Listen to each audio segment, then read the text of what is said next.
more money to bring the right size lines to actually accommodate for that fire flow.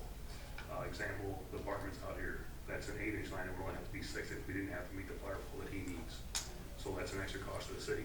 That's what these fees are going for, is to cover that extra cost. So,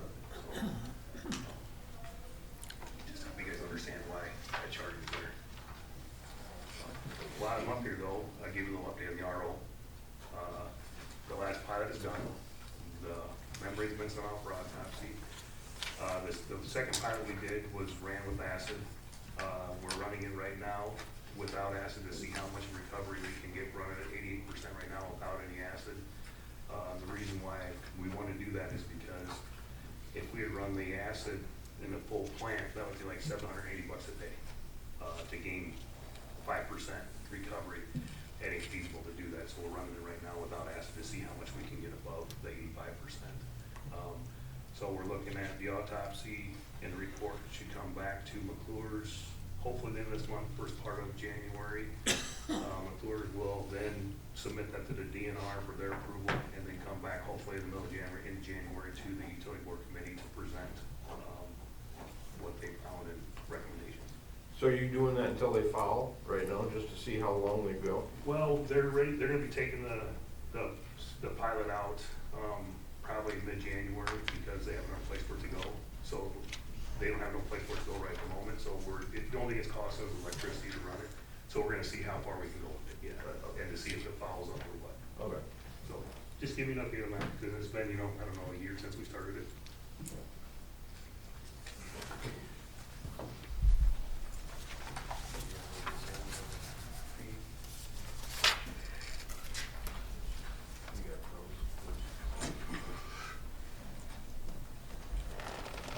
Make a motion adopting resolution number 22-51, approving recommended list of fees, licenses, and charges for calendar year 23.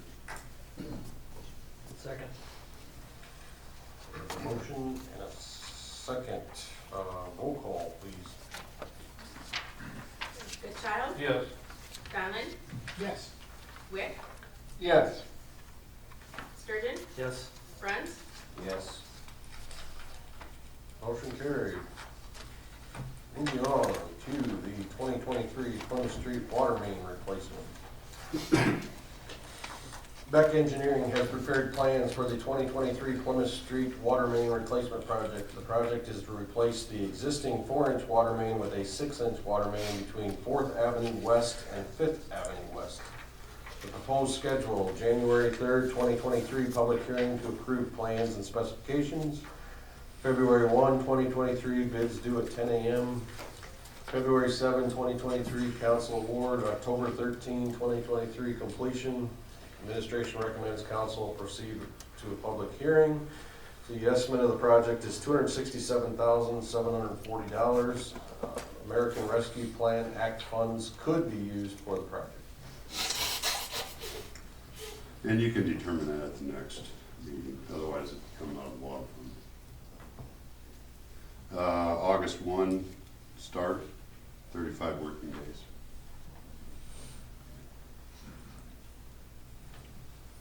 What's the general reason for going from 4 to 6?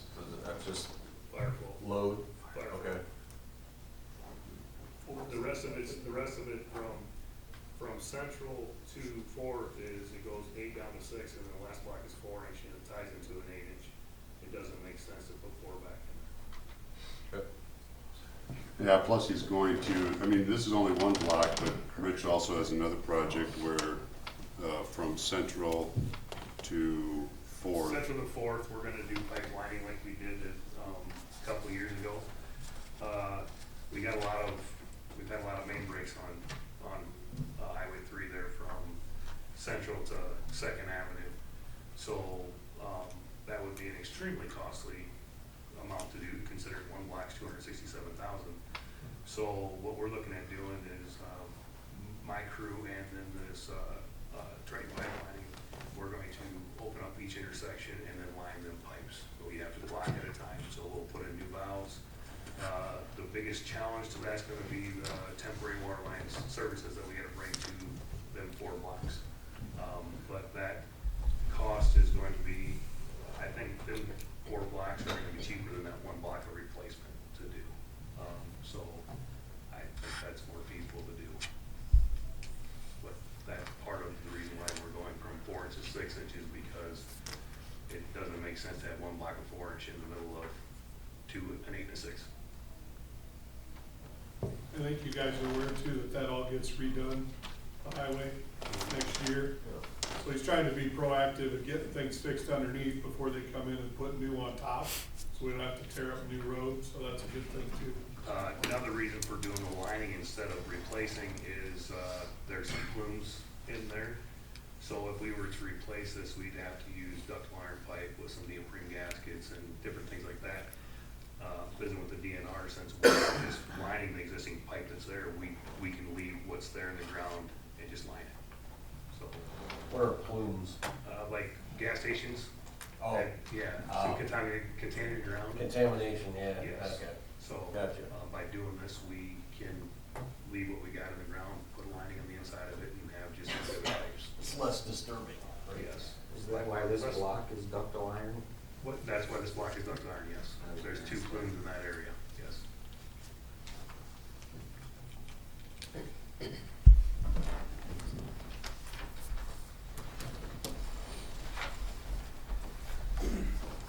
I would make a motion to establish January 3, 2023 at 12 p.m. for a public hearing on plans, specifications, form of contract, and estimate of cost for the 2023 Plymouth Street Water Main Replacement Project. And to establish February 1, 2023 at 10 a.m. to receive and open bids, with said bids to be considered at the February 7, 2023 meeting. Second. We have a motion and a second. All those in favor say aye. Aye. Opposed? Motion carried. Lamar's Main Street request for funding. Lamar's Main Street, under the supervision of the Lamar's Chamber of Commerce Board, is requesting city financial support for the remainder of this fiscal year. The request is for $49,187.50. Attached is an explanation for the request. Historically, Lamar's Main Street program has been funded through the Chamber of Commerce and Lamar's Business Initiative Corporation budgets, of which the city of Lamar's does contribute to. How much funding the Lamar's Main Street received was not determined by the city. The request is for the city to fund 100% of the Lamar's Main Street's budget directly. Through an agreement with the Iowa Economic Development Authority, Lamar's Chamber of Commerce, and the city of Lamar's, the city agreed to support and partner both financially and philosophically in the work of the Lamar's Main Street program. Aspects of the Main Street program where the city has directly participated financially are the Main Street facade grants and Main Street challenge grants.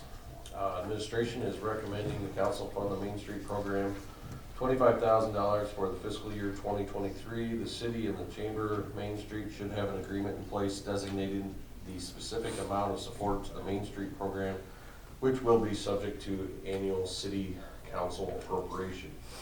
Source of the funds will be discussed at the meeting. And I believe we have some representatives here from the Chamber of Commerce and Main Street to speak on that behalf as well. So.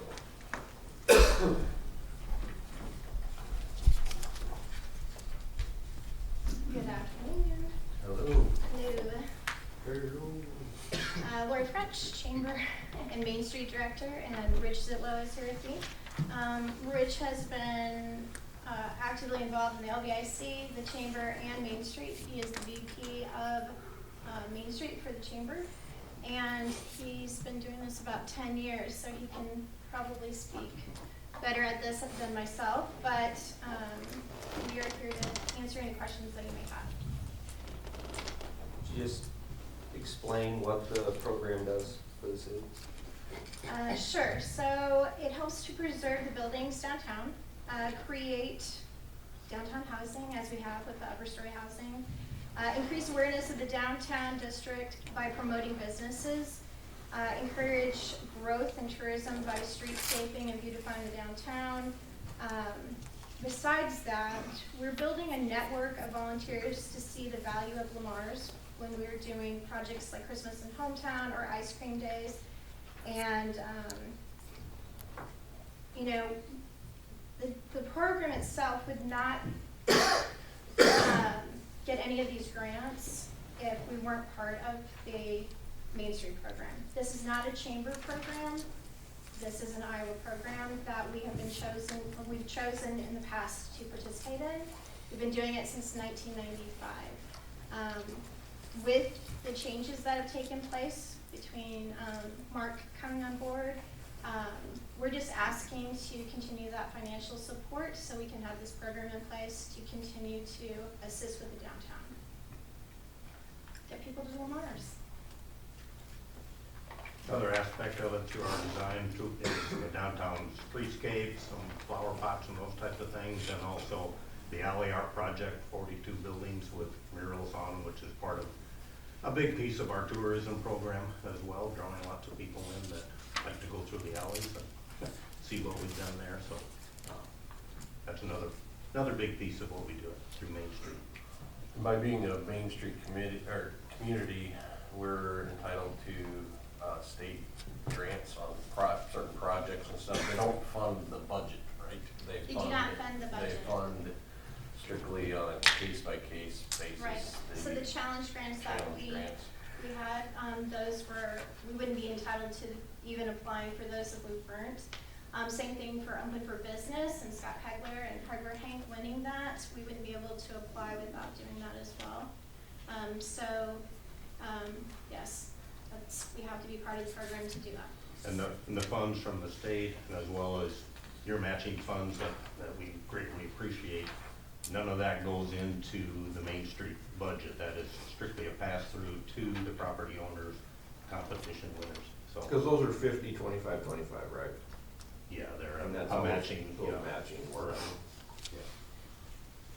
Yeah. I'd be the first to admit I get a little confused when we talk Chamber Main Street and where the, well, sir, and LBIC, and then where all these where the lines get drawn. So how is it that you're short this? And then it's not your fault, I'm asking, how is it that how did this all shake out? I know with Mark, we changed up Neil, Right. but I'm kind of confused when I get into all that, so. Yeah, this past year, I mean, basically, this is all part of kind of the restructuring that we've been trying to do with all the staff changes we had a year ago. So this is all just another step in that process where, and it was very convoluted, to be honest, where you're. So I'm not the only one? Yeah. You're funding, you know, you funded the LBIC, and a big chunk of that money paid for the director's, executive director's salary. And that person wore two hats, LBIC and chamber. Okay. So that salary dollars never appeared in the chamber's budget or Main Street budget at all. That was over here, and it allowed sort of an in-kind transfer of funds over to Main Street to kind of make it look like we had some money coming in, but it was that. So basically what this is asking is continue, at least for the rest of this fiscal year, that portion of what you were doing to the LBIC that was salary related, that we're asking that you just kind of redirect that directly to Main Street. And we've also been asked by Main Street, there are several communities in Iowa, we're 55 that are Main Street communities, several of them like us, kind of jumble together their chamber and Main Street organizations and budgets and boards and that. The Main Street Iowa has requested more definition between them, separated out so they can clearly identify what is Main Street and what is chamber, so that they can see there's a full-time equivalent salary for a Main Street director. Can be shared between several people, but they want to see that, and we will probably be establishing a separate board for Main Street, you know, kind of carving that out of the chamber board and coming up with our Main Street people that they want to see that as well at the level of grant letter. So this is kind of the next step we anticipate with our request. We're switching our fiscal year to match the city's. So in January, we'll be coming back with our budget request for the next fiscal year, and we'll have more granularity and definition in there. So this is basically asking you to continue on with the funding that was passing through LBIC, Chamber to Main Street. Let's cut out all the middle people and show it going directly into Main Street. That way we can start clearing that up. We can start pointing it out to Main Street, Iowa, that this is how we're organized and how we're budgeting for ourselves. Because that was my next question, was you will be back next month or the next 2 months with the budget and all that. Or city's recommending, 25, which is half of theirs. Is there a reason for that? I was gonna ask. Well, it's what I added, it's what I added in here because what Rich provided, what annual budgets are for those 12 communities. So I started calling these communities, and that's who I got a hold of, and just to find out, okay, so if that's their full budget, what is the city actually giving to those? So those are the numbers, that's the percentages of their overall budget. So I just wanted to find out, we're being asked to pay 100% of their budget, and I'm saying that's not typically how it works. Okay. So that's why my recommendation is what it is. Excellent, and I really want that, for me, I'd like that information come budget time, but my take is we caused this problem, or we created this spaghetti, so we get them through July 1st, and then we sort it out in the next 2 months with all these entities that still confuse me, so. I mean, Like the way you think. You'll still do your own fundraising as well, like Yes. Mary Reynolds used to do Yes. for Main Street and We stuff, do have so. plans for that.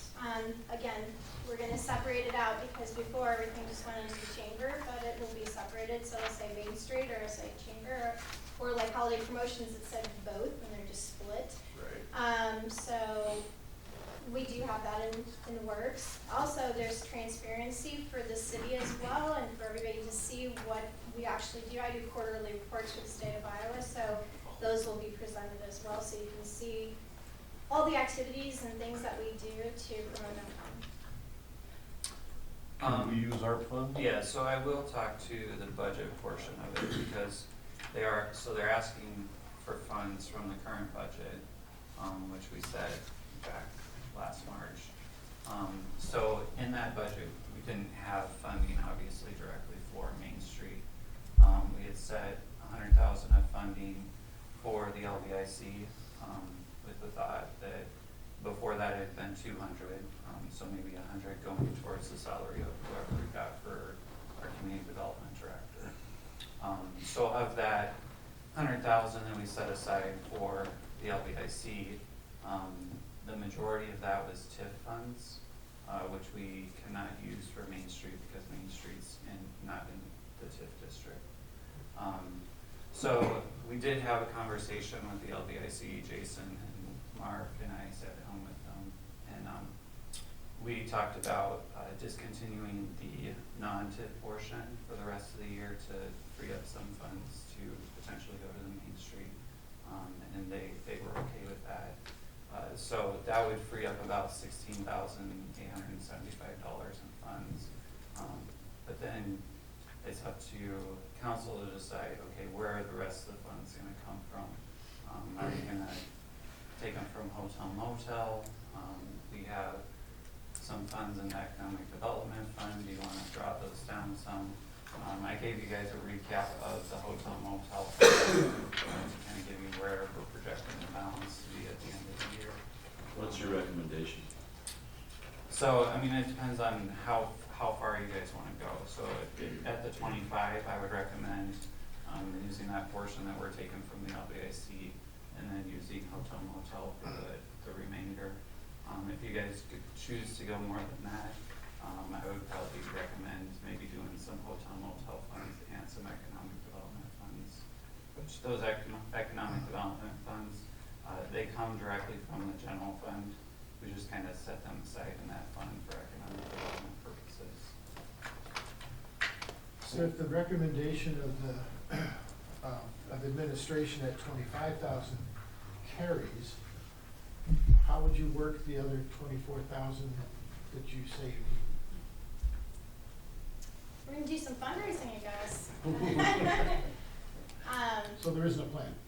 Well, there is a plan they have some fundraising, but we are asking to see where we're at with you guys as the first step, so. I would be leaning with Clark about getting them through the 6 months and really examine the next proposal when we come to our next fiscal year and go from there. I agree. There was a lot of restructuring going on, I think it's kind of, you know, Yeah. a little bit unfair to pull the card out now, or even halfway, and I guess leave where that money comes from up to Jacob. He carries the checkbooks, so he gets to decide where it comes from. Art funds, are they, I mean, or no, not meant for. I probably wouldn't use our Okay. funds for it. Okay. You can't use I was laws. of the opinion that 25 Can't was use way too TIF. low, but. Yeah. I'd make a motion to, once I find which tab we're on. Bear with me. They're supposed to be color-coded, you say. They are. That's all smoke and mirrors. I'd make a motion, go ahead and authorize the 49,187.50, down to the pennies, I like that. In funding for the FY13 budget, Lamar's Main Street funds to be determined, Jason and Jacob can determine where those funds come from. But understand, guys, that's what this is. In my opinion, it doesn't mean we got a green light for next year, just, you know, sharpen your pencils and do your fundraising and all that, but get you through this year, because we created this, so that's where my motion is. I will make a second that with the correction that it's 23, you said 13, FY 13. Okay. With 23, I would second that. So, those are my thoughts. Okay, we have a motion and a second. All those in favor say aye. Aye. Opposed? Motion carried. Thank you. Thank you. Yeah, so we'll put together some type of agreement with them. We'll probably, I'll get with them on if we do monthly or quarterly payments, how that all works. Okay. Good. Thanks, Jacob. Thank you. Next item is C&B Kellen's 1031 Ag Exchange. So attached is the final plat of C&B Kellen's 1031 Ag Exchange, a minor subdivision to Plymouth County, Iowa. This plat lies west of Lot 1 of Pilker's